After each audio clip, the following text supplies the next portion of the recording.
memang bersoalan kurban, saya jujur saja selama di Indonesia masih banyak salah pemahaman terhadap kurban. Dan saya pernah berkata, memang Islam kita di Indonesia Islam keturunan. Ya, jadi asal tahu saja ya. Ya, tapi dari segi belajaran, mohon maaf ya, kita terlalu jauh terhadap pemahaman. Yang saya maksud, kita melaksanakan sesuatu tapi kita sudah belajar, sudah tahu, bukan hanya asal saya dengar, saya lihat, saya bukan sebatas itu, tapi kita punya dasarnya. Dan ini kelemahan kita, di antaranya kurban. Saya pernah mendengar, bukan malah sering mendengar soal kurban dihitungkan beroran. Jadi keluarga suami istri sama 5 anak berarti jumlah 7, wajib sapi. Kalau kurang daripada itu, atau misal suami istri tidak mampu, boleh ini tahun kurban kambing atas nama suami, tahun depan atas nama istrinya. Ini hal keliru sebenarnya. Yang dihitungkan soal kurban beda sama akikah dan beda sama zakat fitrah. Zakat fitrah sama akikah terhitung beroran. Akikah laki-laki 2 kambing, perempuan 1. Kalau tidak mampu boleh. Kalau ada kembar laki sama perempuan berarti 3 kambing. Tapi kalau tidak mampu boleh 1 kambing, tidak masalah. Dan tidak ada istilah sekarang saya kurban tapi nanti sisanya seolah-olah ada hutang sama Allah. Sesuai kemampuan kita. Di antaranya kurban. Kurban hitungannya berkeluarga, bukan beroran. Buktinya Rasulullah SAW dan juga cerita Nabi Ibrahim. Ketika Nabi Ibrahim mau sembelih Nabi Ismail, Allah turunkan apa? Mengganti sembelihan Nabi Ismail dengan ekor kambing dari surga. Berapa ekor kambing? 1. Padahal Nabi Ibrahim punya istri 2 dan anak. Ada istri Siti Hajar dan Sarah. Kemudian anaknya Ismail dan Ishak. Berarti semuanya berapa? 5. Kenapa Allah tidak turunkan 5 ekor kambing? Karena hitungannya memang 1 keluarga. Yang kedua, Rasul sendiri sembelih 2 kambing. Pertama, Bismillah atas nama Muhammad dan keluarga Nabi Muhammad.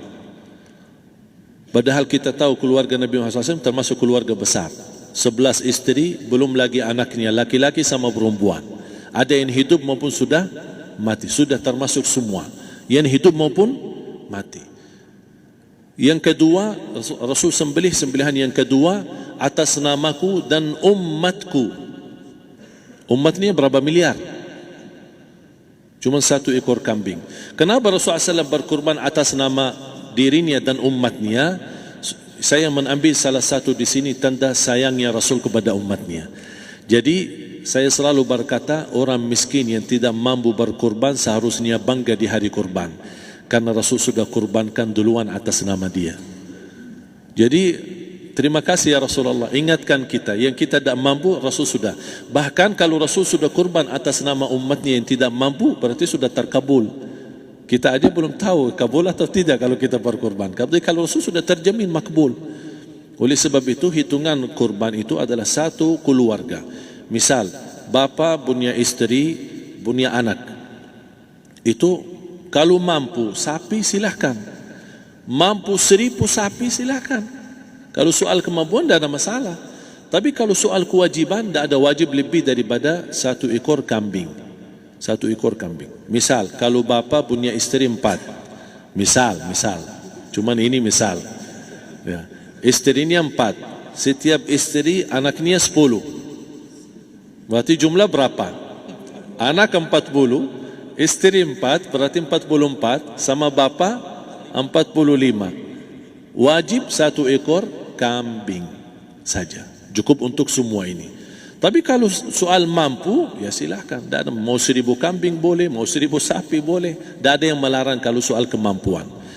Dan kalau kita mau sembelih, Bismillah atas namaku dan keluarga. Tidak perlu bawa data-data nama keluarga. Jadi disebutkan tukang sembelihnya ada capek menunggu sambil sebutkan nama-nama. Tidak perlu. Udah Bismillah atas namaku dan keluarga. Termasuk kata atas namaku dan keluarga, termasuk orang tua yang sudah meninggal. Termasuk orang tua yang sudah, karena kita adalah hasil daripada orang tua. Itu sudah termasuk, tidak perlu kita sebutkan.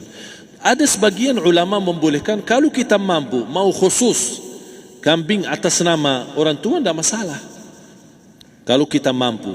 Tapi kalau kita tidak mampu, itu sudah termasuk orang tua kita bersama keluarga besar kita. Ini salah satu kenikmatan, dan ini termasuk juga sedekah yang berguna bagi orang yang sudah meninggal di keluarga kita. Wallahu ta'ala alam. Dan juga masalah panitia, bisa kita mewakili.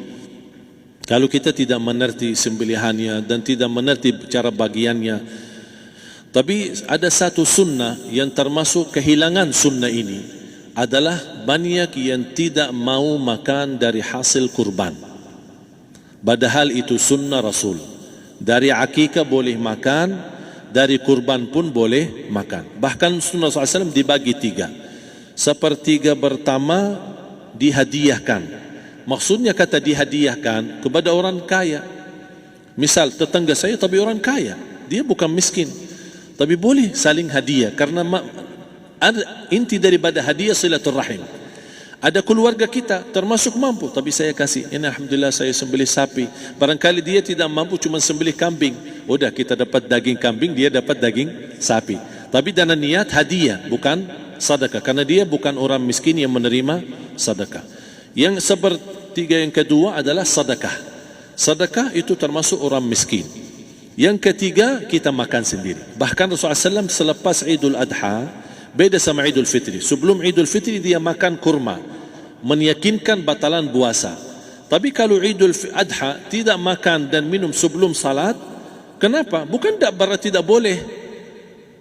Tapi Rasulullah SAW ingin pertama pembukaannya, buka sarapannya atau makan di pagi harinya selepas Idul Adha adalah dari hasil sembelihan kambing itu atau dari kurban. Jadi kita sebagian sedikit. Tapi kalau kita merasa alhamdulillah rezeki saya banyak di rumah, alhamdulillah banyak ada makanan, mau sedekahin semuanya, semua mau sedekahin, tidak masalah. Tapi yang saya maksud, kenapa tidak kita sekali-kali hidupkan sunnah Rasul?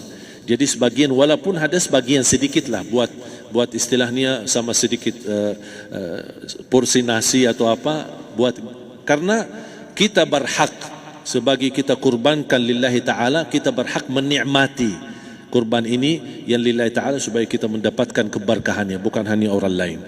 Terus yang kedua ada masalah pembayaran.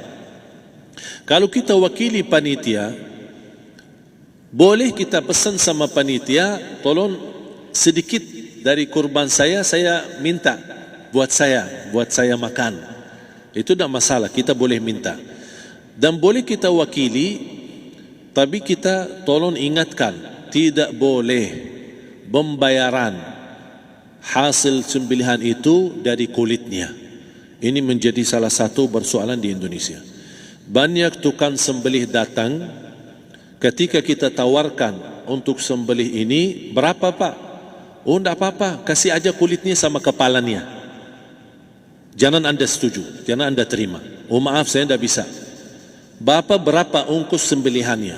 Kita harus sepakat dulu. Tidak, saya ikhlas, tidak apa-apa, seikhlasnya. Tapi yang penting kepalanya sama kulitnya. Itu aja yang saya minta, yang lain tidak apa-apa. Tidak boleh. Tidak boleh. Kenapa? Karena ini kurban. Kata kurban berarti lillahi ta'ala, bukan untuk jual beli. Kalau kita sudah bayar dari bagian kurban, berarti bukan lillahi ta'ala. Harus kita jaga amalan itu. Tapi bagaimana cara jalan keluarnya? Kita harus sepakat, ijab kabul. Sepakat dulu, Pak, saya udah begini, saya kasih untuk sembelihan 50.000. Bapak setuju? Ya udah setuju. Selesai kan? Sudah sembelih, sudah potong, sudah semua. Lepas ini semua kita kasih ongkos 50.000 ongkos sembelihannya. Habis itu, Pak, kulitnya sama kepala hadiah buat Bapak. Itu dah apa-apa, dah masalah. Tapi bukan untuk bayar sembelihan. Faham maksud saya? Harus dibedakan supaya jangan sampai amalan kita kurban habis biaya, habis ini malah tidak diterima karena sudah kita bayar sebagian daripada kurban.